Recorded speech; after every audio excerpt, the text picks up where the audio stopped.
আপনি দেখেন এত বড় বড় দাড়ি নিয়ে নিজেরা তো দিন কায়েম করার চেষ্টা করেই না, আরো যারা করার পর্যায়ে চলে এসেছে তাদের এখন বিরুদ্ধে এই 54 বছর আগের ফতোয়া আরম্ভ করেছে।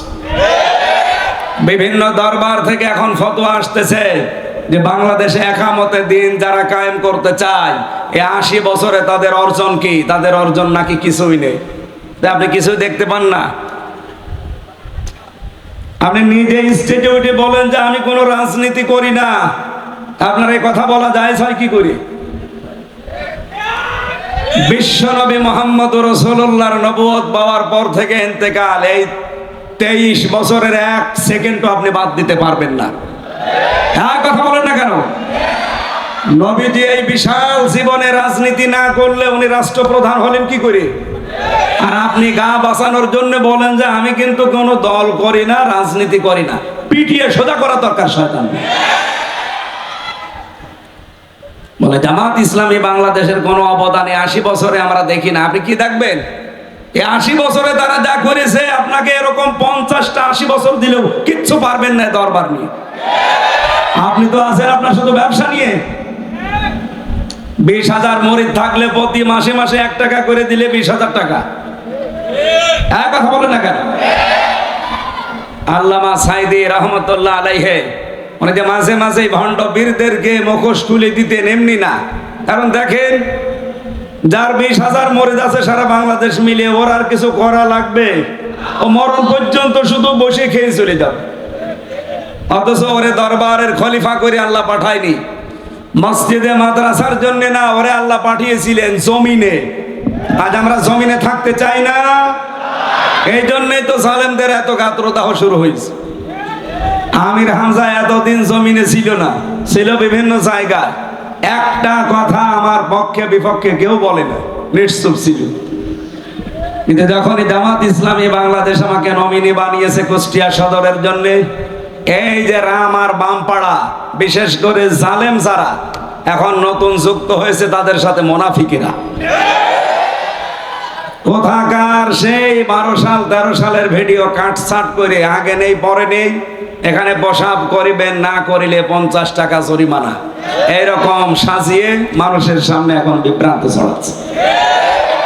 আমি 1.5 ঘন্টা 2 ঘন্টা কথা বলি, পুরাটা শোনেন তো একটা ভুল বের করতে পারেন কিনা? হ্যাঁ, স্লিপ অফ টান কিছু হতে পারে, এটা আমার ইচ্ছাকৃত না, অনিচ্ছাকৃত ভুল মার্জনীয়।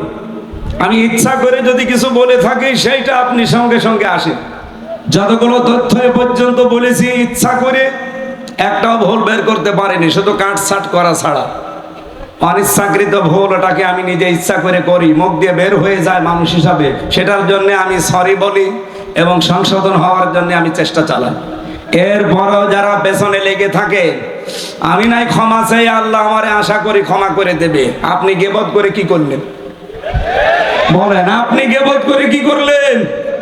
আপনার নিজের নেকিগুলো তো নষ্ট হয়ে গেল, কিছু আমল আখলাক যা ছিল সব আমার আমল নামায় চলে আসবে।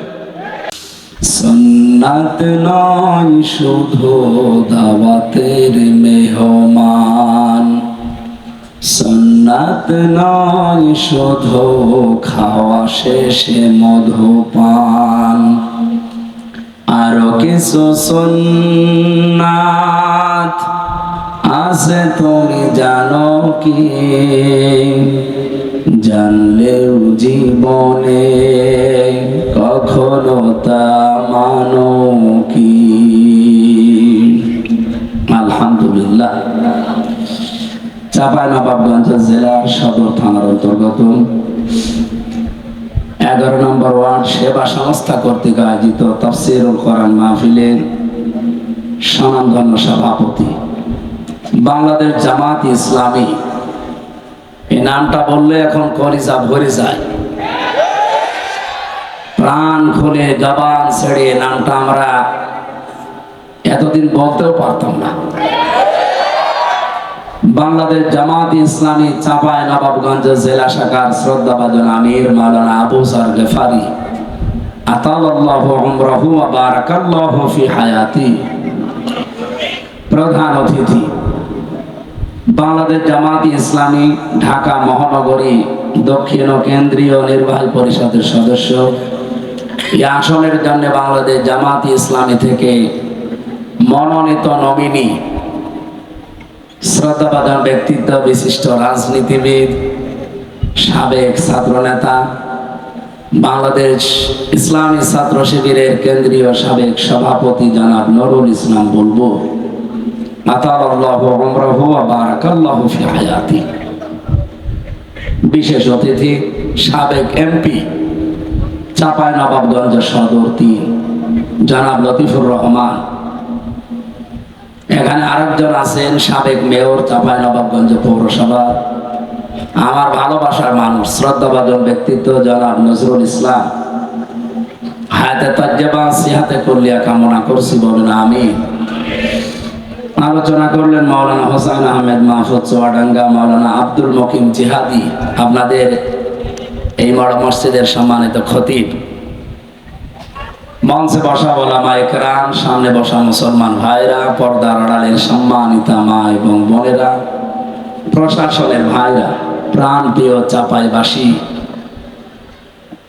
আমার মনে হয় চাঁপাইনবাবগঞ্জে আসলে ওই শহীদের কথা মনে হয় যিনি কোরআনের জন্য জীবন দিয়েছিলেন। ভোলাহাট থানায় বাড়ি না, কোন থানায় যেন, গমস্তাপুর। কোরআনের জন্য যে জীবন দিয়েছিল একটা যুবক, শিবগঞ্জ, শেষ মোহাম্মদ, শহীদ শেষ মোহাম্মদ। আল্লাহ রাব্বুল আলামিন তাকে জান্নাতের সুউচ্চ মাকাম দান করেন। দল মত নির্বিশেষে আজকের এই অনুষ্ঠান আমরা সাজিয়েছি। এটা শুধু বাংলাদেশ জামাত ইসলামীর না, মানুষ পদবাচ্চে আমরা যারা বিবেচিত তাদেরকে আমরা ডাক দিয়েছি আজকে।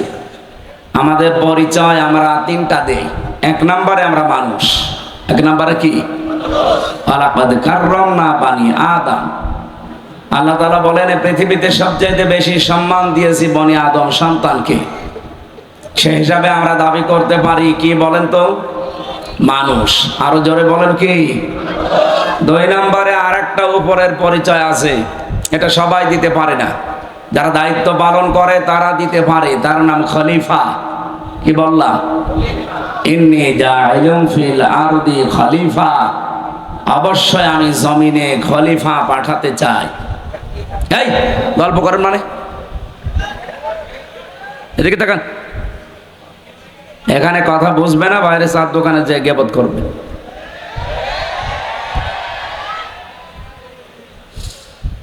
আল্লাহ তাআলা ফেরেশতাদেরকে বলেছিলেন ইন্নী জাইলুন ফিল মাদারিসি খলিফা। কি জবাব দিলেন না? অনেকে বলেছিলেন যে আমি মাদ্রাসায় খলিফা পাঠাবো। আজ যারা শুধু মাদ্রাসার খলিফা হয়ে বসে আছে, ইন্নী জাইলুন ফিল খানকা খলিফা, আমি খানকায় খলিফা পাঠাবো বলেছিলেন। আজ যারা খানকা কেন্দ্রিক, দরবার কেন্দ্রিক, সিলসিলা কেন্দ্রিক শুধু বসে আছেন খলিফা হয়ে, বলে আমি অমক পীরের খলিফা। আপনি তো দাবি করবেন আমি আল্লাহর খলিফা, কিসের পীরের খলিফা? আপনি আপনাকে পাঠিয়েছেন আল্লাহ তার নিজের খলিফা করে মাদ্রাসায়, খানকায়, মসজিদে, দরবারে। কোথায়? ফিল আরদি, জমিনে। আল্লাহর খলিফা আমরা যারা দাবি করি আজ জমিনে আমরা তো নেই। আমরা কেউ খানকায়, কেউ মসজিদে, কেউ মাদ্রাসায়, কেউ দরবারে, এগুলো নিয়ে দখল করে বসে আছি। জালেমরা জমিন ফাঁকা পেয়েছে, 180 মাইল বেগে চালাচ্ছে। এবার আর চালাতে দেওয়া হবে না। কথা বলেন না কেন? এবার আর চালাতে দেওয়া হবে না। এবার চালাতে চাইলে আমাদের উপর দিয়ে চালাতে হবে, কারণ এখন আমরা জমিনে আছি। এতদিন জমিনে হয়তো থাকতে দেননি, আর কিছু মানুষ যদি জমিনে থাকার পরিবেশ ছিল তারা শুধু ওই কেন্দ্রিক কেন্দ্রিক কেন্দ্রিক ছিল। কম কেন্দ্রিক বুঝেছে? এরাই শুধু 4 দেওয়ালের মাঝে এইটাকেই মনে করেছে এইটাই দুনিয়া। আমি তো নিজে কওমি মাদ্রাসায় পড়েছি, হাফেজি মাদ্রাসায় পড়ে দেখেছি। যখন পড়তাম আমার মনে হতো যে এইটাই মনে হয় পৃথিবী, এর বাইরে আর কিছু নেই। আমার কওমি মাদ্রাসা যেহেতু একটু বড় ছিল তো মনে করতাম যে এর বাইরে মনে হয় আর পৃথিবী তার কিছু নেই। বাইরে যখন বিশ্ববিদ্যালয়ে আসলাম তখন দেখি ও আল্লাহ, ও তো কিছুই না। এরপরে যখন লেখাপড়া করা মানুষ, এদের সর্বোচ্চ চাহিদা যে একটা মসজিদ আর একটা মাদ্রাসা পেলেই হবে। এই কারণে তারা দুনিয়া আখেরাত ওইভাবে না বোঝার কারণে, তারা ওস্তাদগণের এবং তাদের সিলেবাসের দোষের কারণে তারা ফতোয়াবাজি এখন করছে একামতে দ্বীনের বিরুদ্ধে। আমি কথা বোঝাতে পেরেছি কিনা জানি না। আপনি দেখেন এত বড় বড় দাড়ি নিয়ে নিজেরা তো দিন কায়েম করার চেষ্টা করেই না, আরো যারা করার পর্যায়ে চলে এসেছে তাদের এখন বিরুদ্ধে এই 54 বছর আগের ফতোয়া আরম্ভ করেছে। বিভিন্ন দরবার থেকে এখন ফতোয়া আসতেছে যে বাংলাদেশে একামতে দিন যারা কায়েম করতে চায়, এই 80 বছরে তাদের অর্জন কি? তাদের অর্জন নাকি কিছুই নেই। আপনি কিছুই দেখতে পান না। আপনি নিজে স্টেজে উঠে বলেন যে আমি কোনো রাজনীতি করি না, আপনার এই কথা বলা যায় হয় কি করে? বিশ্বনবী মুহাম্মদ রাসূলুল্লাহর নবুয়ত পাওয়ার পর থেকে ইন্তেকাল, এই 23 বছরের 1 সেকেন্ডও আপনি বাদ দিতে পারবেন না। হ্যাঁ, কথা বলেন না কেন? নবীজি এই বিশাল জীবনে রাজনীতি না করলে উনি রাষ্ট্রপ্রধান হলেন কি করে? আর আপনি গা বাঁচানোর জন্য বলেন যে আমি কিন্তু কোনো দল করি না, রাজনীতি করি না। পিটিয়ে সোজা করা দরকার শয়তান। বলে জামাত ইসলামী বাংলাদেশের কোনো অবদানে 80 বছরে আমরা দেখি না। আপনি কি দেখবেন? এই 80 বছরে তারা যা করেছে, আপনাকে এরকম 50টা 80 বছর দিলেও কিচ্ছু পারবেন না দরবার নিয়ে। আপনি তো আছেন আপনার শুধু ব্যবসা নিয়ে। 20,000 মুরিদ থাকলে প্রতি মাসে মাসে 1 টাকা করে দিলে 20,000 টাকা। এক কথা বলেন না কেন? আল্লামা সাইদি রহমতুল্লাহ আলাইহি মানে যে মাঝে মাঝে ভণ্ড বীরদেরকে মুখোশ খুলে দিতেন, এমনি না। কারণ দেখেন, যার 20,000 মুরিদ আছে সারা বাংলাদেশ মিলে, ওর আর কিছু করা লাগবে? ও মরণ পর্যন্ত শুধু বসে খেয়ে চলে যাবে। অথচ ওরে দরবারের খলিফা করে আল্লাহ পাঠায়নি মসজিদে মাদ্রাসার জন্য, না, ওরে আল্লাহ পাঠিয়েছিলেন জমিনে। আজ আমরা জমিনে থাকতে চাই না, এই জন্যই তো জালেমদের এত গাত্রদাহ শুরু হয়েছে। আমির হামজা এতদিন জমিনে ছিল না, ছিল বিভিন্ন জায়গায়। একটা কথা আমার পক্ষে বিপক্ষে কেউ বলে না, নিশ্চুপ ছিল। কিন্তু যখনই জামাত ইসলামী বাংলাদেশ আমাকে নমিনি বানিয়েছে কুষ্টিয়া সদরের জন্য, এই যে রাম আর বামপাড়া, বিশেষ করে জালেম যারা এখন নতুন যুক্ত হয়েছে, তাদের সাথে মুনাফিকেরা, কোথাকার সেই 12 সাল 13 সালের ভিডিও কাটছাট করে আগে নেই পরে নেই, এখানে বসাব করিবেন, না করিলে 50 টাকা জরিমানা, এইরকম সাজিয়ে মানুষের সামনে এখন বিভ্রান্ত ছড়াচ্ছে। আমি 1.5 ঘন্টা 2 ঘন্টা কথা বলি, পুরাটা শোনেন তো একটা ভুল বের করতে পারেন কিনা? হ্যাঁ, স্লিপ অফ টাং কিছু হতে পারে, এটা আমার ইচ্ছাকৃত না, অনিচ্ছাকৃত ভুল মার্জনীয়। আমি ইচ্ছা করে যদি কিছু বলে থাকি, সেইটা আপনি সঙ্গে সঙ্গে আসেন। যতগুলো তথ্য এ পর্যন্ত বলেছি, ইচ্ছা করে একটাও ভুল বের করতে পারিনি, শুধু কাটছাট করা ছাড়া। অনিচ্ছাকৃত ভুল, ওটাকে আমি নিজে ইচ্ছা করে করি, মুখ দিয়ে বের হয়ে যায় মানুষ হিসাবে, সেটার জন্য আমি সরি বলি এবং সংশোধন হওয়ার জন্য আমি চেষ্টা চালাই। এরপরও যারা পেছনে লেগে থাকে, আমি নাই ক্ষমা চাই, আল্লাহ আমারে আশা করি ক্ষমা করে দেবে। আপনি গীবত করে কি করলেন বলেন? আপনি গীবত করে কি করলেন? আপনার নিজের নেকিগুলো তো নষ্ট হয়ে গেল। কিছু আমল আখলাক যা ছিল সব আমার আমল নামায় চলে আসে। ইমাম আবু হানিফা রহমতুল্লাহ আলাইহি, আমি একটা ঘটনা পড়ছিলাম ওনার জীবনে, আর একটা পড়েছিলাম হাসান বসরি রহমতুল্লাহ আলাইহি। উনি একজনের কাছে একটা মুরিদ বা শাগরেদ দিয়ে একটা মিষ্টি পাঠিয়েছে। লোকটা বলছে, কিসের মিষ্টি? আপনি ওনার নামে কালকে বদনাম করছিলেন, গেবত করছিলেন। আর গেবত বা বদনাম করলে কি হয় আপনি কি জানেন? আপনার জীবনের নেকিগুলো সব তার আমল নামায় চলে গেছে, আর তার গোনা যা ছিল সব আপনার আমল নামায়। আপনি এত বড় উপকার করলেন, আপনার মিষ্টি না খাওয়িয়ে পারা যায়? আমার তো মনে হচ্ছে এই 12 সাল থেকে শুরু করে এই 25 সাল 3 বছর নয় জেলে ছিলাম, বাকি সময়গুলোতে যারা পেছনে লেগে আছেন, আপনাদের বাড়ি বাড়ি আমার মিষ্টি পাঠানো দরকার। আমি তো ভুলের জন্য ক্ষমা চেয়ে মাপ চেয়ে যেভাবেই হোক আমি মাপ আল্লাহর কাছে পাবো বলে আশা করি। কিন্তু আপনি কি করছেন বলেন? আপনি কি করছেন? আপনি নিজাম মজুমদারের বিরুদ্ধে কথা বলেন না, ডক্টর জাফর ইকবালের বিরুদ্ধে কথা বলেন না, শেখ হাসিনার বিরুদ্ধে আপনি কথা বলেন না, আপনি কথা বলেন আমির হামজা, মাওলানা মিজানুর রহমান আজহারি, তারেক মনোয়ারের বিরুদ্ধে না? এই সমস্ত মানুষগুলোর অবদান আপনি অস্বীকার করেন। আপনি কি করেছেন ইসলামের জন্য? আপনি জমিনে কয়দিন ছিলেন বলেন তো? আমার মাজা ভেঙ্গে দিয়েছে শুধুমাত্র নবীজির আদর্শ মানার কারণে, ইসলাম মানার কারণে। আপনি কয়দিন এই কষ্ট সহ্য করেছেন বলেন? আমার মাজায় দড়ি টাঙিয়ে 11 ঘন্টা টাঙিয়ে রেখেছিল জালেমরা, 11 ঘন্টা। আমি ইশারায় নামাজ পড়েছি, পেশাব পায়খানার জন্য মাত্র 2 বার 2 মিনিট করে ছুটি দিয়েছিল। বলেন তো, মাথা নিচের দিকে পা উপরের দিকে 11 ঘন্টা এভাবে থাকা আপনি কয়দিন থেকেছেন?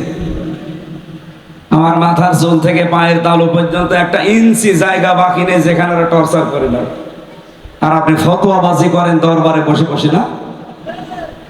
আপনার পেট আর জহব্বা ছাড়া কি আছে কি? কিছু কিছু পীর এই দেশে আছে না, যারা জামাত ইসলামের অবদানকে দেখতে পায় না। এদের দেখবেন শুধু পেট আর জহব্বা, এই দুইটা বাদ দেবেন কিচ্ছু পাবেন না। এত বড় বড় পেট হয়, মহিলারা দেখে লজ্জা পায়। কি গো, সন্তান হয় আমাদের আর পেট হয় এর? কি ভুড়ি, আখেরি ভুড়ি। আমার মনে হয় এখানে নজরুল ভাই, বা ঠিক আছে আপনি বসেন বসেন বসেন। আমি দ্বিতীয় পরিচয় বলছিলাম, আমরা আল্লাহর কি খলিফা। কি বলেন তো? এবার কি খেলাফতের দায়িত্ব পালন করা যাবে? আমার আজকের আলোচনার বিষয় এই খেলাফতের শর্ত কি কি, এগুলো যদি পূরণ করতে পারি, এই শর্তের উপরে টিকে থাকতে পারলে আল্লাহ তার ওয়াদা এবার ঠিক পালন করবে ইনশাআল্লাহ। 3 নম্বরে আমাদের আরেকটা পরিচয় আছে, সর্বোচ্চ পরিচয়। কি বলেন তো? আমরা আল্লাহর গোলাম। এটা অনেকেই বলতে চায় না, বলে আমি অমুক পীরের গোলাম। ওর কোন জায়গায় মারবেন বলেন তো?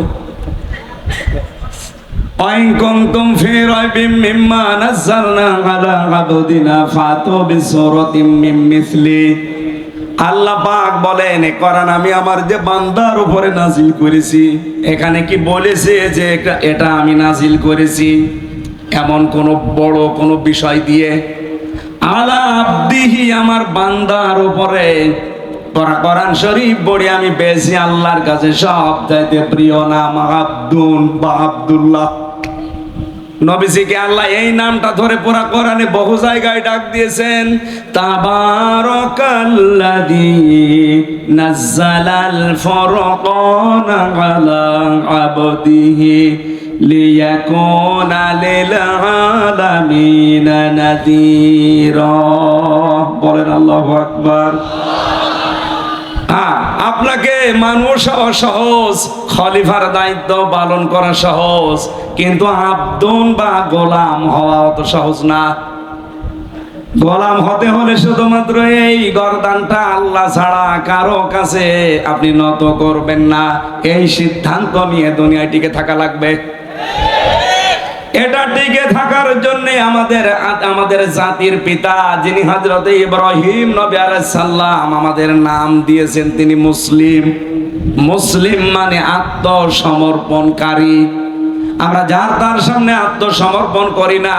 আমরা যদি আত্মসমর্পণ করি, মাথা নত করি, আমরা গোলামি করি কার? এখানে গোলাম শব্দটা অনেক দামি শব্দ। আল্লাহ নবীকে এই নামে ডাক দিয়েছেন, গোলাম বলে। আমার গোলাম, আমার বান্দা। সুতরাং আমাদের 3টা পরিচয়ের ভেতরে আমরা মানুষ হিসাবে, যেহেতু অন্য ধর্মের মানুষও এখানে থাকতে পারেন, আপনাদেরকে আমরা ওয়েলকাম জানাচ্ছি। এটা শুধুমাত্র মুসলমানদের জন্য অনুষ্ঠান না। তাফসীরুল কোরআন মাহফিল যেই লিখেছেন, সেটা মানুষ হিসাবে যারা পদবাচ্য বিবেচিত সবার জন্য। সুতরাং অন্য ধর্মের কেউ আসলে আপনি আসেন, কোরআনে কারিম শোনার পরে আপনারা নিরাপদে আপনাদের বাড়িতে পৌঁছান, এটা কোরআনের দায়িত্ব। ওয়াইন আহাদুম মিনাল মুশরিকিনা ইস্তাজারাকা ফাজিরহু হাত্তা ইয়াসমাআ কালামাল্লাহ সুম্মা আবলিগহু মা'মানা। আল্লাহ পাক বলেন, হে নবী, মুশরিকদের কোন দল যদি আপনার কাছে এই বলে আশ্রয় চায় যে আমি কোরআন শুনতে চাই, আজকে চাঁপাইনবাবগঞ্জের এই 20-25-30 কিলোর ভেতরে যদি কোনো মুশরিক থাকেন, কোনো ইহুদি থাকেন, কোনো খ্রিস্টান থাকেন, কোনো বৌদ্ধ থাকেন, অন্য কোনো জাতির লোক যদি বাস করেন, আপনাদেরকে আহ্বান জানাচ্ছি, কারণ আপনার জন্য এরা মাইকিং করেছে। কি কথা বলেন না কেন?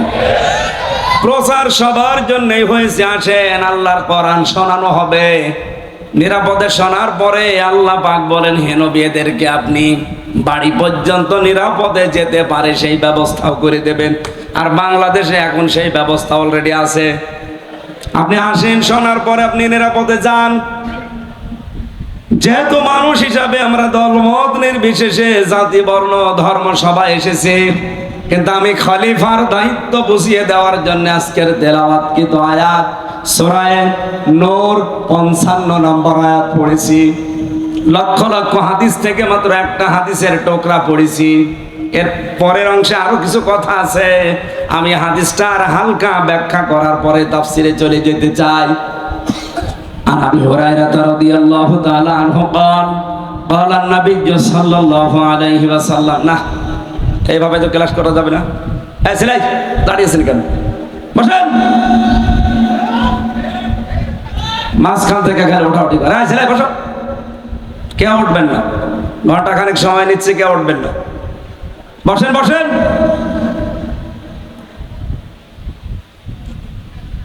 হযরত আবু হুরায়রা বর্ণনা করেন, বিশ্বনবী জানিয়েছেন, ইয়াকালু লি সাহিবিল কোরআন, কিয়ামতের দিন সাহেবে কোরআন যারা, সাহেবে কোরআন কারা? এই যে আজ যারা কোরআনে কারিমের সাথে সম্পৃক্ত হওয়ার জন্য বসে আছেন, আপনারা সাহেবে কোরআন, কোরআন শোনার জন্য, জানার জন্য, বোঝার জন্য যারা চেষ্টা চালাচ্ছেন। এত দামি হয়ে গেছি আজকে আমরা কোরআনের কারণে। এই যে কোরআন শরীফ এই টেবিলের উপরে আছে, আমার মনে হয় চরম পর্যায়ের বিয়াদব ছাড়া কেউ এই টেবিলে এখন আর পাও দেবে না। দেবে? কয়েকদিন আগে পাগল নামে একটা ছেলে নর্থ সাউথ বিশ্ববিদ্যালয়ে কোরআনের উপরে পা দিয়েছে। আমরা ধিক্কার জানাচ্ছি, সে যেই হোক, যদি অন্য ধর্মের, এখন তাকে চালানো চেষ্টা চালাচ্ছে, সে নাকি মাথা খারাপ, পাগল। সে যদি পাগলই হবে, ওই বিশ্ববিদ্যালয়ের লাইব্রেরিতে ত্রিপিটক আছে, বেদ আছে, গীতা আছে, সে ওইগুলো তো লাথি দেয় না, ওইগুলোতে থুথু মারে না, শুধু কোরআন শরীফে লাথি দেয়। তার মানে কোন পাগল আমরা বুঝে ফেলেছি। এর সর্বোচ্চ শাস্তি দেওয়া লাগবে কোরআনের সাথে বিয়াদবি করার কারণে। এই কথা বলেন না কেন? এই শাস্তি আপনারা চান না? আগামী থেকে যেন দুঃসাহস আর না দেখায়। এখন বলছে পাগল হিসাবে চালাতে পারলে তার শাস্তি নাকি মওকুফ হয়ে যাবে। এদেশের বিচার ব্যবস্থায় আমার মামলার যে লোকটার কারণে, সাকিব, তরবারি সাকিব তার নাম, ওর বাড়ি হচ্ছে সিরাজগঞ্জে। মাঝে মাঝে হাজিরা দিতে যেতাম, ওরে দেখতাম। ও এখনো পর্যন্ত জেলে আছে, ছাড়া পাইনি। ও সিরাজগঞ্জ থেকে বাসের উপরে একটা কাঁচির মাথায় এভাবে কাপড় পেঁচিয়ে নিয়ে গেছে, যে সংসদের সামনে ঘুরছিল। পুলিশ ধরে বলছে, ওই বেটা এখানে কি করিস? 20 সালের কথা। বলছে, আমি এই সংসদ ভেঙে ফেলবো। সংসদ ভেঙে ফেলবো মানে? এই কাঁচি দিয়ে সংসদ ভাঙা যায়? যায়। আমির হামজার ওয়াজ শুনে আমি উদ্বুদ্ধ হয়েছি। পুলিশ ওরেও ধরে নিয়ে গেছে, আর আমার নাম যেহেতু বলেছে, আমারও ধরে নিয়ে গেছে। এই যে ধরে নিয়েছে, এই মিথ্যা, এই পাগলের কল্প কাহিনী, এর উপরে 3 বছর আমার জেল। ওই পাগলরে আমি মাঝে মাঝে জিজ্ঞাসা করতাম, এক জায়গায় থাকতাম তো, হ্যাঁ, আমার জীবনে কোনোদিন দেখেছিস? না। তুই আমার নাম বললি কোন কারণে রিমান্ডে? বলতে বলিস মানে? হ্যাঁ, প্রথম দিন যেদিন আমি কাশি নিয়ে গিয়েছি, আমি তো ঘোরাফেরা করছিলাম। আমারে বলছে কয়েকজনের নাম তোর বলা লাগবে, তাহলে তোরে ছেড়ে দেব। আমি তো এই আশায় বলেছি। প্রথমে কয়েকজনের নাম আমার সামনে বললো, তার ভেতরে আপনার নামটা আমার খুব ভালো লিখেছে। আমি মনে করলাম, আল্লাহ, এই পাগল তো আসলে পাগল, এরে না সার্টিফিকেট দেওয়া যায়। আমারে বলছে আপনার নামটা আমার খুব ভালো লেগেছে, কয়েকজনের নাম বললো, আপনার নামটা ভালো লেগেছে এই জন্য নামটা বলে দিল।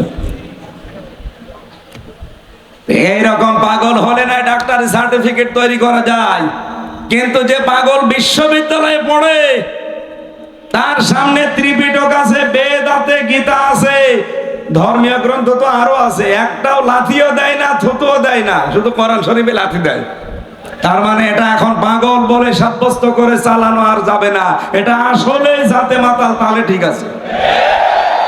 এরা আপনি রিমান্ডে উল্টো করে ঝোলান, দেখেন ঠিক সব বলে দেবে পেছনে কারা কারা আছে। ও কোনো উদ্দেশ্য নিয়ে এই কাজ করেছে। সাম্প্রদায়িক দাঙ্গা তৈরি করার জন্য দাদা বাবুরা বহু চেষ্টা চালিয়েছে এই 14 মাসে, একটাও সফল হতে পারে না। আর এবারের যে পূজা, ওরা তো ব্যর্থ হয়ে গেছে। বহু চেষ্টা চালিয়েছিল এই পূজা এবার একটা ঝামেলা তৈরি করতে, কিন্তু ইসলামপন্থী মানুষেরা এই দেশে এমন একটা শান্ত পরিপরে আঘাত দিলেন, আমরা অন্য কোনো কারণে না, আমরা চাই তার বিচার হোক, কারণে কোরআনে কারিম আমাদের কলিজার চাইতেও দামি। সেই কোরআন থেকে মাত্র একটা আয়াত পড়েছি, আর লক্ষ হাদিস থেকে যে হাদিসের প্রথম বরাত বলছি, এই কোরআনের সাথে সম্পৃক্ত থাকার কারণে এত মর্যাদা। আল্লাহর নবী বলেন আহলুল কোরআনি হুম আহলুল্লাহি ওয়া খাসাতুহু। কোরআনওয়ালা যারা, এরা সাধারণ মানুষ না, এরা আল্লাহর পরিবারভুক্ত এবং খাস ব্যক্তি। সুবহানাল্লাহ বলতে পারেন নাই? এই চাঁপাইনবাবগঞ্জে বহু মানুষ কোরআনওয়ালা মানুষকে নিয়ে টিটকারি করে। কোরআনের অনুষ্ঠান হলে আমরা দেখেছি তারা ভিডিওর মাধ্যমে, সংবাদ সম্মেলনের মাধ্যমে উল্টা পাল্টা কথা তাদের নামে লাগিয়েছে। আমরা নাকি কোরআনের নামে চাঁদা তুলি। বাংলাদেশে প্রমাণ কেউ দিতে পারবেন যে কোরআনের নাম করে কেউ এই দেশে আমরা চাঁদা তুলেছি? না, মানুষ নিজে কোরআন প্রচার করতে পারলে সৌভাগ্যশালী মনে করে, এই কারণে আরো দেশে দিয়ে যায়। আজকে আজিজ সাহেব নাকি দায়িত্বে আছে, জিজ্ঞাসা করেন তো ও কোরআনের এই অনুষ্ঠানের জন্য কোন জায়গায় চাঁদাবাজি করেছে কিনা। অথচ যারা বড় বড় চাঁদাবাজের বাপ, তারা এই ফতোয়া নিয়ে আসে। ডক্টর মিজানুর রহমান আজহারি হাফিজাহুল্লাহ এ জেলায় একবার এসেছিলেন না? তাকে নিয়ে আমি কয়েকজনের কথা শুনলাম, তারা একেবারে খেয়ে দিয়ে লেগেছে মাথায় কাপড় বেঁধে। মুফাসসিরে কোরআন দুইজনই এমন এমন ফতোয়াবাজি আরম্ভ করেছে দুইজন মিলে। এই মিজান আজহারি আসার কারণে এই চাঁপাইনবাবগঞ্জের নাকি প্রত্যেক বাড়ি থেকে চাউল ডাউল কালেকশন করা হয়েছে। এমন কোন বাড়ি ঘর নেই, দোকানপাট নেই যেখানে চাঁদাবাজি করা হয়নি। আরে ভাই, আপনার মতো চাঁদাবাজি করতেছে কি পাথর মেরে আমি মানুষ মেরে ফেলি? কোরআন প্রচারের দায়িত্ব যেমন আমার, যেই লোকটা 500 টাকা দিচ্ছে তারও দায়িত্ব এটা। সে হয়তো সরাসরি ভাবে আসতে পারে না, টাকা দিয়ে সাহায্য করে, কথা বলেন না কেন? আর আপনি এইটাকে আপনার মতো চাঁদাবাজি হিসাবে চালিয়ে দিচ্ছেন। কোথায় চাঁদা কোরআনের জন্য দান করা আর কোথায় চাঁদাবাজি করা? আকাশ আর পাতালের চাইতেও বেশি ফারাক না? নিজেদের অপরাধগুলো ঢাকতে তারা এই উল্টাপাল্টা কথা সামনে নিয়ে আসে। মানুষ এখন আর পাগল নেই, কারণ এটা তো আর আগস্টের 5 তারিখের আগে না, এখন অক্টোবরের 9 তারিখ চলছে। হ্যাঁ, কথা বলেন। 54 বছরে বহু কিছু খাওয়িয়েছেন, এখন আর খাওয়াতে পারবেন না, কারণ এখন শুধু মানুষ না, এখন আমরা আল্লাহর খলিফা। এই খেলাফতের শর্ত কি, খলিফা হতে হলে কি কি করা লাগবে, ওই কথাগুলো আজকে শুনে যাবেন তো নাকি? কোরআন দিয়ে বলবো আমি ইনশাআল্লাহ। কিয়ামতের দিনে সাহেবে কোরআন যারা, নবীজি বলেন, আল্লাহ নিজে বলবেন ইকরা, পড়ো, আর তাকি উপরে ওঠো, অরাত্তিল, কিভাবে পড়বা? তার তিলের সাথে পড়ো, কামা কুনতা তুরাত্তিলু ফিদ দুনিয়া, যেভাবে দুনিয়ায় পড়তে। ও চাঁপাইবাসী, এটা রেকর্ড হচ্ছে, সারা বাংলাদেশের মানুষকে আমি জানাতে চাই, কোরআনে কারীম যদি কিয়ামতের দিন পড়ে পড়ে উপরে উঠতে চান, তার মানে 6666টা আয়াত আমরা অনেকেই জানি, এটা প্রসিদ্ধ। 6236টা আয়াত, এটা বিশুদ্ধ। যেটাই ধরেন সেটাই ঠিক আছে। কিয়ামতের দিন যদি এততলা বিল্ডিং এর উপরে থাকতে চান, আপনি দুনিয়াতে কোরআন পড়বেন ওইভাবে। কিভাবে? আল্লাহর নবী দিয়েছেন রত্তিল। কোরআনে আপনি তিনটা শব্দ পাবেন কোরআন পড়ার ব্যাপারে: করা, রতালা আর তালাওয়া। তিনটা শব্দের ব্যাখ্যা করতে গিয়ে আমি পেয়েছি চারটা অর্থ। কোন মানুষ যদি কোরআন পড়তে চায় সে যেন শুদ্ধ করে পড়ে তার তিলের সাথে। ওয়ারাত্তিলিল কোরআনা তারতিলা। আমি আশা করবো আজকে থেকে সিদ্ধান্ত নিয়ে যাবেন, এই রমজান আসার আগে আপনি তার তিলের সাথে শুদ্ধ করে কোরআন পড়া শিখবেন। এই দাবি আমি করতে পারি কিনা বলেন তো? যারা যারা পারেন না তারা হাত তোলেন। লিল্লাহে তাকবীর। ও বাকি তো সবাই পারে, আলহামদুলিল্লাহ। চাঁপাইনবাবগঞ্জ এটা মুসলমানদের, আমার মনে হয় এটা আতুর ঘর। বাংলাদেশে আমরা যে সমস্ত জেলাকে মুসলমানদের ঘর বাড়ি বলে মনে করি, তার ভেতরে সাতক্ষীরা, চাঁপাইনবাবগঞ্জ, চট্টগ্রাম। চাঁপাইনবাবগঞ্জ 2 নম্বরে আছেন আপনারা। অত্যাচার, জুলুম, নির্যাতন সহ্য করেছেন সাতক্ষীরার পরে আপনারা। ইতিহাস হয়ে থাকবে ইনশাআল্লাহ। তাহলে এই দাবি আপনারা আশা করছি রমজান আসার আগে পূরণ করবেন। দ্বিতীয় নম্বরে, কোরআনে কারিম শুধু পড়লে হবে না, তার তিলের সাথে পড়ার চারটা যে শর্ত বলছে এটা আমি বানিয়ে বলছি না, ইবনে মাসউদ থেকে বর্ণিত। নবীজি জানিয়েছেন কোরআনে কারিমকে কেউ যদি হক আদায় করে পড়তে চায়, আল্লাযীনা আতাইনাহুমুল কিতাবা ইয়াতলুনাহু হাক্কা তিলাওয়াতি। সূরা বাকারার 221 নম্বর আয়াতের প্রথম অংশে আছে, আমি এই কোরআন যাদেরকে দিয়েছি তারা এর হক আদায় করে তেলাওয়াত করে। উলাইকা ইউমিনুনা বিহি, এরা আমার কোরআনে বিশ্বাসী। ওমা ইয়াকফুর বিহি ফাউলাইকা হুমুল খাসিরুন। এখানে হক আদায় করে যদি কেউ না পড়ে কোরআন, আল্লাহ বলেন তারা কোরআন বিশ্বাস করে না, এই মানুষগুলো ক্ষতিগ্রস্ত। বলেন নাউজুবিল্লাহ। এ পর্যন্ত আমার মনে হয় আপনি আয়াত শোনার পরে কিছু বোঝেননি, এবার বুঝবেন। এদিকে তাকান। আল্লাহ যে হাক্কা তিলাওয়াতি দিয়েছেন, হক আদায় করে তেলাওয়াত। আমি হক আদায় করে তেলাওয়াতের ব্যাখ্যা যতগুলো তাফসীর মিলিয়েছি, ফি জিলালিল কোরআনে আমার কাছে সবচাইতে বেশি পারফেক্ট মনে হয়েছে। সাইয়্যিদ কুতুব রহমাতুল্লাহ আলাইহি তিনি বলেন, কেউ যদি কোরআন হক আদায় করে পড়তে চায় সে যেন তেলাওয়াত করে থেমে থেমে শুদ্ধ করে স্পষ্টভাবে, যেটা আমি আপনাদের আহ্বান জানালাম। 2 নম্বরে, শুধু পড়লে হবে না, এটাকে আপনাকে বোঝার চেষ্টা করা লাগবে। কি কথা বুঝতেছেন? আপনি দেখবেন সূরা হিজরের 87 নম্বর আয়াতটা একটু বাড়িতে, ওয়ালাকাদ আতাইনাকা সাবআম মিনাল মাসানি ওয়াল কুরআনাল আযীম। বলেন আল্লাহু আকবার। আল্লাহ বলেন, অবশ্যই আমি হে নবী আপনার কাছে 7টা আয়াত বিশিষ্ট একটা কোরআন দিয়েছি। এটা পূর্ণ পাঠ করা লাগে। এই যে বারবার আপনাকে কোরআন পাঠ করা লাগে কেন জানেন? এই মহান কোরআনকে, এই 7 আয়াত বিশিষ্ট সূরাকে আমরা সূরা ফাতিহা বলে ডাকি। কেন বারবার এটা পড়া লাগে? দিনরাত 24 ঘন্টায় শুধু ফরজ নামাজও কেউ যদি পড়ে 17 রাকাত, কয় রাকাত? এই 17 রাকাত নামাজের প্রতি রাকাতে এই সূরা ফাতিহা কিন্তু একবার করে পড়া লাগে। কি কথা বলে না কেন? কেন বারবার এটা রিভাইজ দিচ্ছেন, বারবার এটা রিপিট করছেন কেন? একটা উদ্দেশ্য আল্লাহর আছে, আপনি যেন বোঝেন যে আপনি কি বলতে চান আল্লাহকে। কোরআন শরীফ আমি একটা স্টাডির জায়গায় রেখে দেখলাম, কোরআনে কারিমে আল্লাহ তেলাওয়াত সাজিয়েছেন 5 ওয়াক্ত নামাজের ফরজ, সুন্নত, ওয়াজিব, নফল। এই নামাজগুলো যদি আপনি পড়তে থাকেন, তাহাজ্জুদ আছে, ইশরাক আছে, আওবিন আছে, বিভিন্ন নামাজ আছে। এই নামাজগুলোতে যদি কোরআন শরীফ আপনি নিয়মিত পড়েন, আমি মিলিয়েছিলাম জেলখানায় থাকতে এটা 7 দিনে পড়া কোরআন শরীফ নামাজের ভেতরে পড়ে শেষ করা সম্ভব। আমি নিজে পড়েছি, 5 ওয়াক্ত নামাজ মিলে আমি সুন্নত পড়লেও 4 পৃষ্ঠা দিয়ে 4 রাকাত পড়তাম। তাহাজ্জুদে প্রায় 2 পারা, 2.5 পারা, 3 পারা চেষ্টা করতাম পড়ার। এরপরে আওয়াবের নামাজে 1 পারা, এরপরে ইশরাক নামাজে 1 পারা। এভাবে করে করে আমি দেখেছি 7 দিনে পুরা কোরআন শরীফ শুধু নামাজেই শেষ করা সম্ভব।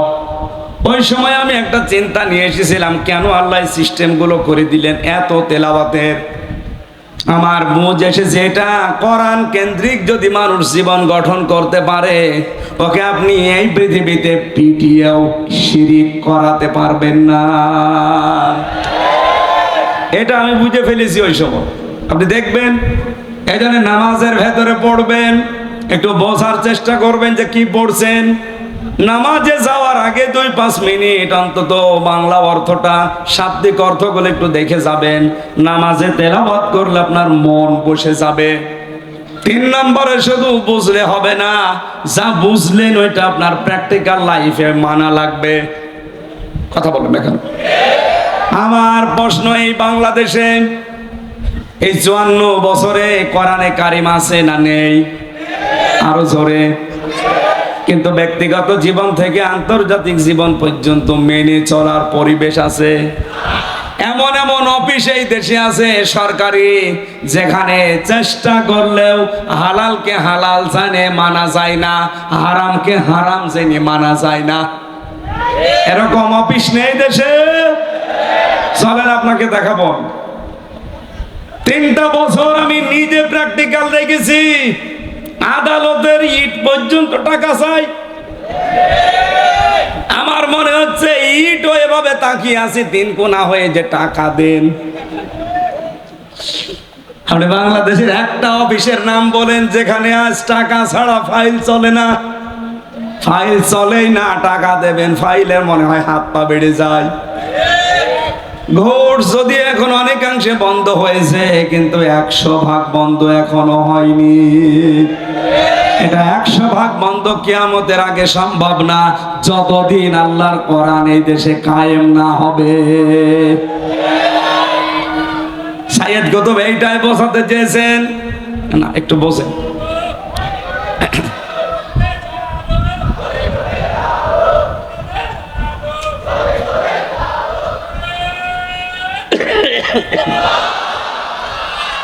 তাকবীরই যদি দেবেন, আপনার মতো মরা মানুষ তাকবীর দেওয়ার দরকার আছে? তাকবীর দেওয়ার দরকার ছিল একটা যুবক মানুষের, বুড়ো মানুষ। একটা যুবক মানুষ, ওটা তো শিবিরে ছেলে পেলে নেই। ওই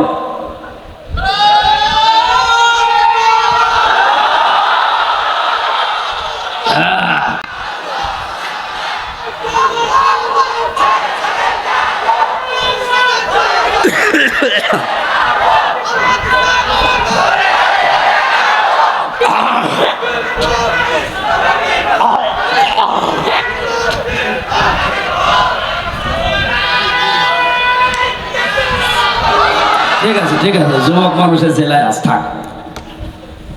তাহলে 3 নাম্বার শর্ত বলছিলাম আপনাকে, এটা মানতে হবে। আর মানার জন্য আমরা এবার চেষ্টা চালাচ্ছি পরিবেশ তৈরি করার। কথা বলছেন না কেন? চাঁপাইনবাবগঞ্জের এই 11 নম্বর ওয়ার্ড থেকে শুরু করে সংসদ পর্যন্ত এমন ভাবে এবার কোরআন দিয়ে আমরা সাজাতে চাই, যেন কোরআনে 11 নম্বর ওয়ার্ড থেকে সংসদ পর্যন্ত মানা যায়। আপনি তো ডিস্টার্ব হয়ে যাবে, তাড়াতাড়ি করে।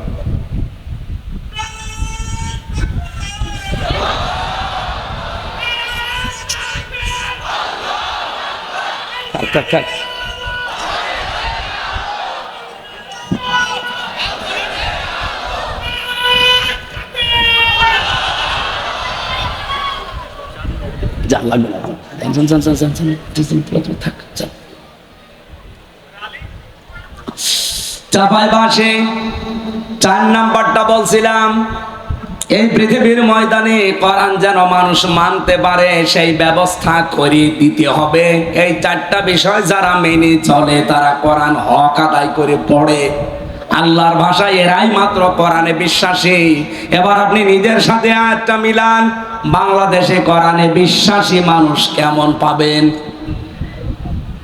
আজ কত মানুষ কোরআনের রেফারেন্স দেয় সংসদে দাঁড়িয়ে, অথচ চারটার একটাও মানে না।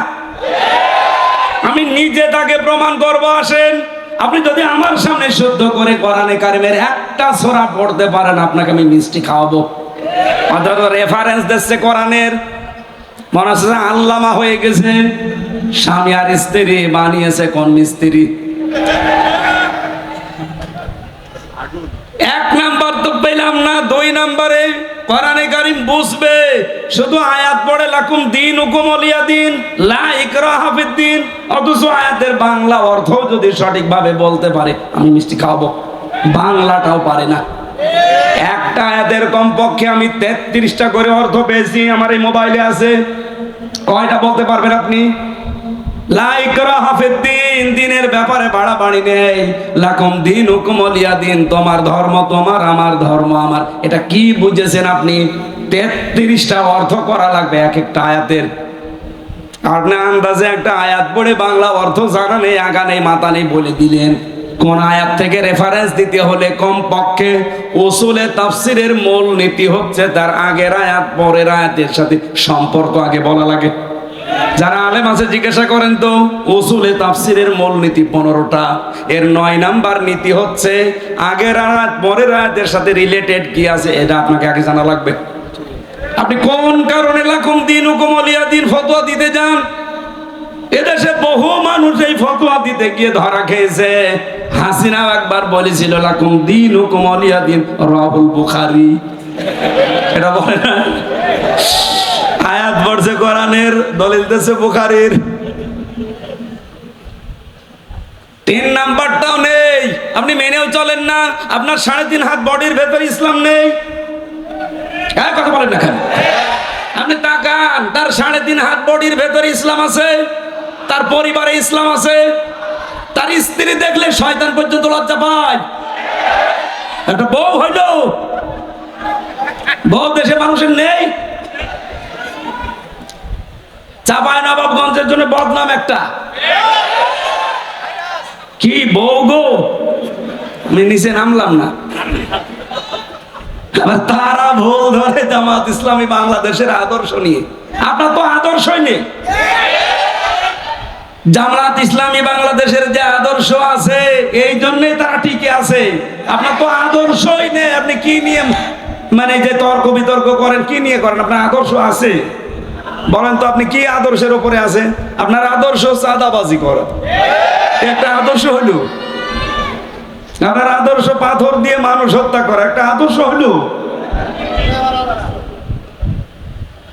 যারা এইভাবে চাপাবাজি করে গলাবাজি করে চালিয়ে চলে যাচ্ছেন, আমি বাংলায় বলছি, আপনার কাছে কোনো আদর্শ নেই। কারণ আপনি যার আদর্শ মানেন সে লোকটাও সঠিক না। এই পৃথিবীতে আমরা যার আদর্শ মানি তিনি সঠিক। মুহাম্মাদুর রাসূলুল্লাহ, তিনি সঠিক ছিলেন, তাকে আল্লাহ নিজে পরিচালিত করত। তাছাড়া বাংলাদেশে আর যাদের আদর্শ আপনারা কেউ মেনে চলে, আবার বুক ফুলিয়ে বলেন আমি অমকের সৈনিক, আপনার নেতাই তো ঠিক নেই। তার যে 70 বছরের জীবন, এই গ্যারান্টি কেউ দিতে পারবে যে জীবনে কোনোদিন জেনা করেনি, কোনোদিন জীবনে একটা মিথ্যা কথা বলিনি? হ্যাঁ, কথা বলেন না কেন? আমরা যারা আদর্শ প্রচার করি, কায়েম করতে চাই, গ্যারান্টি আমরা দিতে পারি। ওয়া ইন্নাকা লাআলা খুলুকিন আযীম, এমন মহান চরিত্র আল্লাহ তাকে দিয়েছে, কিয়ামত পর্যন্ত কোল কিনারা করে পাবেন না যে কি আদর্শ তার ভেতরে আল্লাহ দিয়েছে। আযীম শব্দ আল্লাহ কাউকে দেয়নি, মুহাম্মদুর রাসূলুল্লাহকে দিয়েছেন। আর এক জায়গায় দিয়েছেন আল কোরআন আল আযীম। ওই যে কিছুক্ষণ আগে সূরা হিজরের 87 নাম্বার আয়াত পড়লাম। কোরআনকে আল্লাহ আযীম বলেছেন, আর মুহাম্মদুর রাসূলুল্লাহর আদর্শকে আল্লাহ আযীম বলেছেন। সুবহানাল্লাহ বলতে পারেন না? এজন্যই চাপাবাজি গলাবাজি বাদ দেন। আমরা চাপাবাজি করছি, গলাবাজি করছি, আমাদের একটা আদর্শ আছে। আর আপনারা যারা এগুলো করেন, একটারও কোনো আদর্শ নেই। আপনার যা ভালো লাগে করতে পারেন। আপনার রাগ হবে আমি জানি, আপনার রাগ দেখার জন্য আমি আসি না, আমি সঠিকটা তুলে ধরলাম। যারা এই কথাগুলো আমাদের উপরে দোষ চাপিয়ে দিতে চান, উল্টা পাল্টা, পেছনের দিকে আর যেতে চাই না। এখন আমরা দেশকে সামনের দিকে নিয়ে যেতে চাই। 4 নাম্বারটাও আপনারা চেষ্টা করেন না, কিন্তু আমরা চেষ্টা করছি। আমরা চাই নিজে শুধু মানবো না, মানুষ যেন মানতে পারে সেই ব্যবস্থা করে দিতে চাই। কামা কুনতা তুরাত্তিলু ফিদ দুনিয়া, এইভাবে করে আমরা যেহেতু পড়ছি, কিয়ামতের দিন আমরা এই হক আদায় করে পড়তে পারবো। অরাত্তিল অরতাকি, পড়বো আর উপরে উঠতে থাকবো। ফাইন্না মানসিলাকা ইনদা আখিরি আয়াতিন তাকরাউহা, নবীজি বলেন পড়তে পড়তে যেখানে পড়া শেষ হয়ে যাবে ওই জায়গায় আল্লাহ তোমার স্থান দেবে। জোরে বলেন সুবহানাল্লাহ। এই হাদিসটা আমি সহ যারা এসেছি প্রত্যেকের জীবনে আল্লাহ যেন মানার তৌফিক দেন। সূরা নূর 55 নম্বর আয়াত। এখানে 64টা আয়াত আছে, মাত্র একটা আয়াত পড়েছি।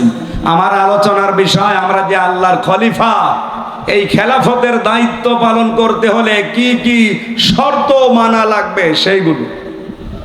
আল্লাহ রাব্বুল আলামিন বলেন, এদিকে তাকান ভাই, না হচ্ছে না ক্লাস, এভাবে হবে না। আপনি এখানে আসলেন কেন?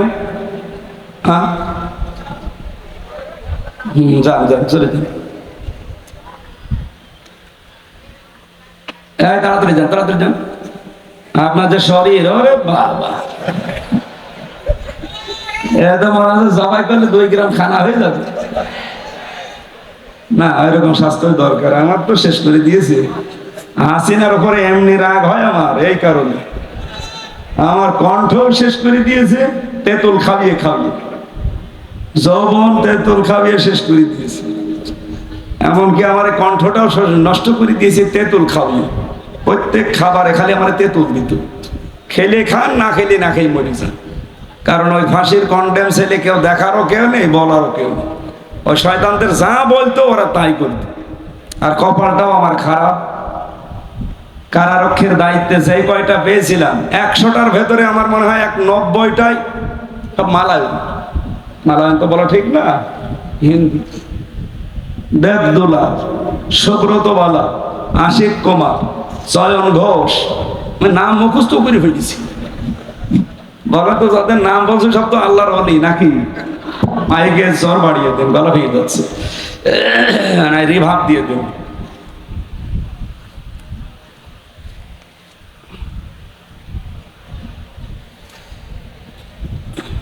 সূরার নাম কি মনে আছে নাকি দেখি তো? কোরআনের 55টা নাম আছে, তার ভেতরে 5 নাম্বার নাম পেয়েছি আমি, নূর। কোরআনের নাম কি? এই নূর একটা সূরারও নাম। আল্লাহ রাব্বুল আলামিন ইরশাদ করেছেন, ওয়া'দাল্লাহুল্লাযীনা আমানু মিনকুম ওয়া আমিলুস সালিহাত, তোমাদের ভেতরে যারা ঈমান আনে এবং আমলে সালেহ করে, এই 2টা কন্ডিশন যারা মেনে চলতে পারে, আল্লাহ তাদের সাথে ওয়াদা করছেন। আমার প্রশ্ন হচ্ছে, আল্লাহ পাক এখানে ওয়াদা দিয়েছেন, ওয়াদা করছে না করেছে? এটা মাঝি, অতীতের শব্দ। আল্লাহ ওয়াদা করে ফেলেছেন। আমার প্রশ্ন, বলেন তো, আল্লাহর ওয়াদা যখন থেকে তিনি করলেন ওই দিন থেকে আজকের দিন পর্যন্ত মিথ্যা হয়েছে? আরো জোরে বলেন। মিথ্যা হয়নি, তার প্রমাণ কি? আল্লাহ পাক বলেন, কামাস্তাখলাফাল্লাযীনা মিন ক্বাবলিহিম লা ইস্তাখলিফান্নাহুম ফিল আরদ, লামে তাকিদ নুনে সাকিলা, অবশ্যই আমি আল্লাহ তাদেরকে জমিনের খেলাফতি, শাসন ক্ষমতা, জমিনের কর্তৃত্ব, নেতৃত্ব দান করব, যেমন তাদের পূর্বপুরুষদেরকে আমি আল্লাহ দিয়েছিলাম। আল্লাহর ওয়াদা যে সত্য, এর প্রমাণ এইটাই। এর আগে যারাই দুনিয়া থেকে ঈমান আর আমলের পরীক্ষায় উত্তীর্ণ হতে পেরেছে, একটা মানুষকে আমার আল্লাহ তার এই ওয়াদা থেকে বঞ্চিত করেন নাই। প্রতিটি মানুষদেরকে আমার আল্লাহ ওয়াদা দেখিয়েছেন। যারা ঈমানের উপরে টিকেছিল, ঈমান আনলেই শুধু হয় না, ঈমান টিকিয়ে রাখতে হয়। এখানে বহু মানুষ বসে আছেন, যদি জিজ্ঞাসা করি নামাজ ভেঙে যায় কয়টা কারণে বলেন তো, বলে 7 কারণে। কথা বলে দেখেন। যদি এখন বলা হয় যে রোজা ভেঙে যায় কয় কারণে বলেন তো, হয়তো 10টা কারণ বলবেন। কোন মানুষকে যদি জিজ্ঞাসা করি, এখানে যারা একটু জাননেওয়ালা, যে হজ ভেঙে যায় কয় কারণে, যদি ওর লেখাপড়া করা থাকে বলতে পারবে যে হজ এই কয় কারণে ভেঙে যায়। আমার মনে হচ্ছে এখানে একটা বিষয় 100 জনের প্রায় 90 জন পারবে না। যদি এখন বলা হয় যে ঈমান ভেঙে যায় কয় কারণে, 100 জনের 90 জনই ফেল করবে। এই কথা বলেন না কেন? অথচ খেলাফতের দায়িত্ব দেওয়ার জন্য প্রথম শর্ত ঈমান। আপনার ঈমান থাকলেই হবে না, ঈমান আবার ভেঙে যায়, নষ্ট হয়ে যায়। ঈমান যেন টিকে থাকে, সেই জন্য ঈমান ভাঙার কারণগুলো জানা লাগবে। আমি একটা একটা করে হাদিস থেকে বলছি, মিলিয়ে নেন আপনার ভেতরে পাওয়া যায় কিনা। 1 নম্বরে, ইবাদতে আল্লাহর সঙ্গে যদি কাউকে শিরিক করেন আপনার ঈমান ভেঙে যাবে। সূরা মায়েদার 72 নম্বর আয়াতে আছে দলিলটা, সূরা নিসার 48 নম্বর আছে। 2 নম্বরে, আল্লাহ ও বান্দার মধ্যে কাউকে মধ্যস্থকারী কেউ যদি মনে করে তাহলে তার ঈমান ভেঙে যাবে। এটা সূরা ইউনূসের 18 নম্বর আয়াতে আছে। কাফেরকে কেউ যদি কাফের মনে না করে তার ঈমান ভেঙে যাবে। সূরা আলে ইমরানের 28 নম্বর আয়াতে আছে। মুসলমানদের বিরুদ্ধে মুশরিকদের সমর্থন এবং সহযোগিতা করা, যেটাই বাংলাদেশে এখন একটু বেশি হচ্ছে। অনেকে শেয়ার পাওয়ার জন্য ঈমানের ধার ধারছে না, দাদারা যা বলছে ও তাই করছে। আমি নাম না নিয়ে বললাম, আপনি দেখেন এটার সহযোগিতা করলে আপনার ঈমান ভেঙে যাবে। সূরা মায়েদার 51 নম্বর আয়াতে আছে, সূরা তাওবার 23 নম্বর আয়াতে আছে। জাদু শিক্ষা করা এবং শেখানো আপনার ঈমান ভেঙে যাবে। সূরা বাকারার 102 নম্বর আয়াতে আছে। দ্বীনের কোন বিধানকে নিয়ে যদি কেউ ঠাট্টা বিদ্রূপ মস্করা করে তার ঈমান ভেঙে যাবে। সূরা তাওবার 65-66 নম্বর আয়াতে আছে। দ্বীন ইসলাম থেকে কেউ যদি মুখ ফিরিয়ে অন্য দ্বীনের দিকে একটু মুখ ঘুরিয়ে নেয়, এটা সূরা সাজদার 22 নম্বর আয়াতে আছে। কাউকে দ্বীন শরীয়তের ঊর্ধ্বে যদি কেউ মনে করে তার ঈমান ভেঙে যায়। সূরা মায়েদার 3 নম্বর আয়াতে আছে। রাসূলুল্লাহর ফয়সালার তুলনায় অন্য কারো ফয়সালাকে কেউ যদি উত্তম মনে করে, এটা সূরা নিসার 65 নম্বর আয়াতে আছে। মুহাম্মদুর রাসূলুল্লাহর আনিত বিধানকে কেউ যদি অপছন্দ করে, এটা আছে সূরা মুহাম্মদের 9 নম্বর আয়াতে এবং সূরা নিসার 65 নম্বর আয়াতে। এই দলিলগুলো আমি যা বললাম বাড়ি যে রেকর্ড করে ফেলেছেন, একটু মিলিয়ে দেখবেন আপনার ঈমান আছে না গেছে। কোরআনে কারীম জানাচ্ছে, ওয়ামিনান নাসি মান ইয়াকুলু আমান্না বিল্লাহি ওয়া বিল ইয়াউমিল আখিরি ওয়া মা হুম বিমুমিনিন। মানুষের ভেতরে অনেক মানুষ এমন আছে বলে আল্লাহ তোমাকে বিশ্বাস করি, কিয়ামত হবে তাও বিশ্বাস করি। আল্লাহ বলেন ওয়া মা হুম বিমুমিনিন, এরা কিন্তু মুমিন না। কথা হচ্ছে এই কথা যা বললো এটা তার মুখের কথা, এটা তার মনের কথা না। এরকম পাবলিক দেশে নেই। বলেন বলেন। সুতরাং আমাদের ঈমানের উপরে টিকে থাকতে হলে ঈমান ভাঙার কারণগুলো জানা দরকার। আশা করছি 10টা আপনি মুখস্থ করে নেবেন বাড়িতে। আমি আয়াত নাম্বারগুলো বলে দিয়েছি, কারণও 10টা বলেছি। রেকর্ড যদি করে থাকেন মিলিয়ে মিলিয়ে দেখবেন আপনার ঈমান আছে না চলে গেছে। একটা বই লিখেছিলাম এই বিষয় নিয়ে, ঈমান আনার পদ্ধতি, মুসলমান কখন কাফের হয়ে যায়। 120 পৃষ্ঠা লিখেছিলাম। এটা মনে হয় গাড়িতে এখন আর নেই। তাজিব সেন্টার রাজশাহী থেকে এটা পাবলিশ করে। যদি এটা কোনো জায়গায় পান দেখবেন আপনার ঈমান আমার মনে হয় এখন আর থাকার মতো না। কারণ কর্মকাণ্ড এবং যে কাজ কারবার বিশ্বাস আমরা দেখাচ্ছি এটা ঈমান থাকার মতো না। 2 নম্বরে ওয়ামিলুস সালিহাত, তারা ভালো ভালো কাজ করবে। এইবার আমার প্রশ্ন, এদিকে তাকান। যতগুলো ডিকশনারি আমি পড়েছি দেখেছি, এখানে আলেম যারা আছে কেউ কি বলতে পারবেন যে সালেহ মানে শুধুমাত্র নেক সৎ? এখন আধুনিক ব্যাখ্যাগুলো বের হচ্ছে, আপনি দেখেন সালেহ মানে যোগ্য। সালেহ মানে কি? যোগ্য। যারা ঈমান আনার পরে যারা যোগ্য হবে, যারা নিজেদেরকে যোগ্যতা সম্পন্ন করে গড়ে তুলবে তাকওয়ার ভিত্তিতে, এই মানুষগুলোর সাথে আমার আল্লাহর ওয়াদা হচ্ছে জমিনের শাসন ক্ষমতা আল্লাহ তাদেরকে দেবে। আয়াতটা পড়ার পরে আমি মিলিয়েছি বাংলাদেশ জামাত ইসলামীতে এই মানুষগুলো এখন তৈরি হয়ে গেছে। আপনি রাগ করলো, এটা সঠিক কথা। আপনি দেখেন ইউনিয়ন থেকে 11 নম্বর ওয়ার্ড কাউন্সিল থেকে শুরু করে সংসদ পর্যন্ত, এমনকি আন্তর্জাতিক লেভেল পর্যন্ত চালাতে যত যোগ্যতা সম্পন্ন, সৎ এবং সততা সম্পন্ন মানুষ দরকার, সব সেক্টরে জামাত ইসলামীর আছে। এখানে আমেরিকার মতো খ্রিস্টান রাষ্ট্র তারা আজ বলতে বাধ্য হচ্ছে যে বাংলাদেশ জামাত ইসলামীকে এই দেশে আমরা 5 কারণে ক্ষমতায় দেখতে চাই। 5টা কারণে। তার 1 নাম্বার কারণ, তারা যত মানুষ দায়িত্বে আছে সবগুলো তারা সৎ, ভদ্র এবং যোগ্য। 3টা কথা তারা লিখেছে, সৎ, ভদ্র এবং যোগ্য। তাদের সাথে কথা বলা যায়। এদেশে তো 73টা দল আছে, কোন দলের নাম তো বললো না। আরো 4টা আছে, আমি বাদ দিলাম। প্রথমটায় দেখেন তো একটা খ্রিস্টান এই সার্টিফিকেট দিচ্ছে যে জামাত ইসলামী বাংলাদেশ রাষ্ট্র ক্ষমতায় যাওয়া দরকার 5 কারণে। তার 1 নাম্বার, এরা যত মানুষ আছে এই দেশে নেতা সব যোগ্য, সৎ এবং ভদ্র। সুবহানাল্লাহ বলতে পারেন না? 1500 বছর আগে নবীজিকে আবু জেহেল যেমন বলেছিল আল আমিন আস সাদিক, আমার মনে হচ্ছে এই খ্রিস্টানরা এখন এই দেশের একামতে দিনের কর্মীদেরকে সেই সার্টিফিকেট দিচ্ছে। এই জন্য এবার আমরা এই আয়াতটা পড়ার পরে বিশ্বাস করতে পারছি, কারণ জমিনে আল্লাহ খেলাফতি কিছু কিছু কারণে দেয়। তার 1 নাম্বার কারণ, যখন আল্লাহ দেখে জমিনে এই মানুষগুলো সবচাইতে বেশি অত্যাচারিত হচ্ছে, এই অত্যাচারের বদলা হিসাবে তাদেরকে শাসন ক্ষমতায় বসিয়ে দেয়।